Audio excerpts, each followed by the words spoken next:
मीरपुर नाम के शहर में तेजस अपनी पत्नी नीरू के साथ रहता था। पति पत्नी दोनों ही नौकरी करते थे। एक दिन तेजस गांव अपनी माँ के पास फोन करता है। हेलो, प्रणाम माँ। जीते रहो माँ, तुम दादी बनने वाली हो हैं? अरे वाह, ठीक है बेटा, मैं कल ही आती हूँ। जब माँ जी शहर पहुंची तो बेटे बहू ने बहुत अच्छे से स्वागत किया। लीजिए माँ जी, चाय। अरे गर्मा गर्म पकोड़े ले आओ माँ के लिए। नीरू रसोई में गई और 2 मिनट में ही पकोड़े ले आई। जी ये लीजिए। बहू जादू से बनाए हैं क्या? अभी तो रसोई में गई थी। यम्मी। माँ जी, शीला रसोई में पकोड़े तल रही है, मैं बस लेकर आई। हे भगवान, मेरा धर्म भ्रष्ट कर दिया तूने। अब तो गंगा जल से शुद्धिकरण करना होगा। दूसरे दिन, माँ जी मैंने नाश्ता बना दिया है, ऑफिस जा रही हूँ। पर अभी तो घर का सारा काम पड़ा है।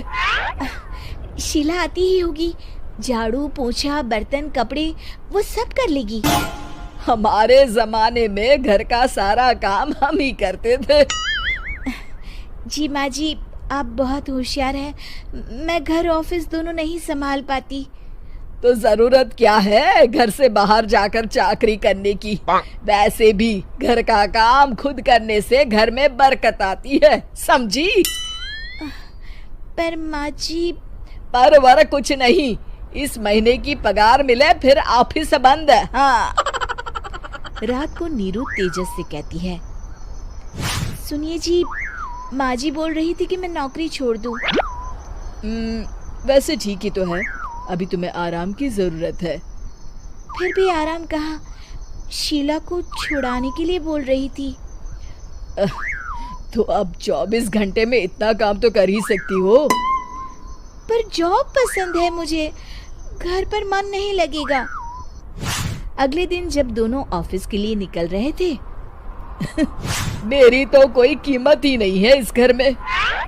माँ जी, आजकल महंगाई बहुत है, रहन सहन भी बदल गया है, दोनों नौकरी करते हैं तभी ठीक रहता है।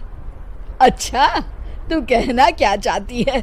मेरा बेटा तुझे बिठा के खिला नहीं सकता? तू ही इस घर का खर्च चला रही है, हैं? नहीं माँ जी, मेरा वो मतलब नहीं था।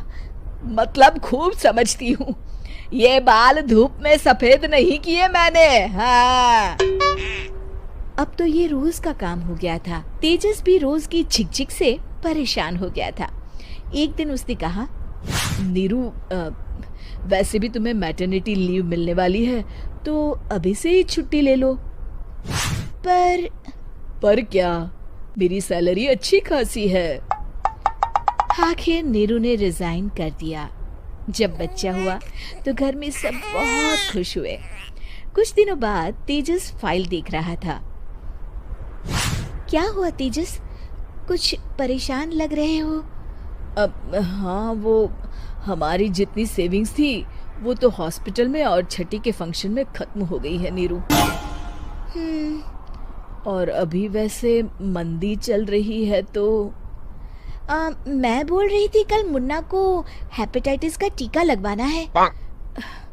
नीरू, क्या पोस्टपोन नहीं कर सकते? नहीं जी, बिल्कुल नहीं। अब तेजस को समझ में आ रहा था कि उससे गलती हुई है। पैसों की कमी का असर घर के माहौल पर भी पड़ रहा था। अगले दिन, बेटा मेरा चश्मा और ये दवाइयाँ ले आना, पर्चा देते हुए माँ जी ने कहा। जी। तेजस, मुन्ना के लिए दूध का डिब्बा और डायपर भी ले आना, और ये किराने के सामान की लिस्ट है, इसे भी लाना है। तेजस गुस्से में लिस्ट मरोड़कर फेंकता है और चिल्लाता है, पैसे क्या पेड़ पर उगते हैं? ये ले आना, वो ले आना। अरे पर ये जरूरत का सामान ही है। वो गुस्से में बिना कुछ कहे ऑफिस चला गया। अरे लंच तो ले जाइए। नीरू दौड़कर डिब्बा पकड़ाती है एक दिन खाना खाने के बाद, नीरू, अब तो मुन्ना कुछ बड़ा हो गया, तो अब तुम वापस ज्वाइन कर लो ना जॉब। पर इस रिसेशन में जॉब मिलना बहुत मुश्किल है। ट्राई तो करो। फिर मुन्ना, माँ जी है ना, और एक फुल टाइम मेड भी लगा लेंगे। पर माँ जी, उन्हें तो पसंद नहीं।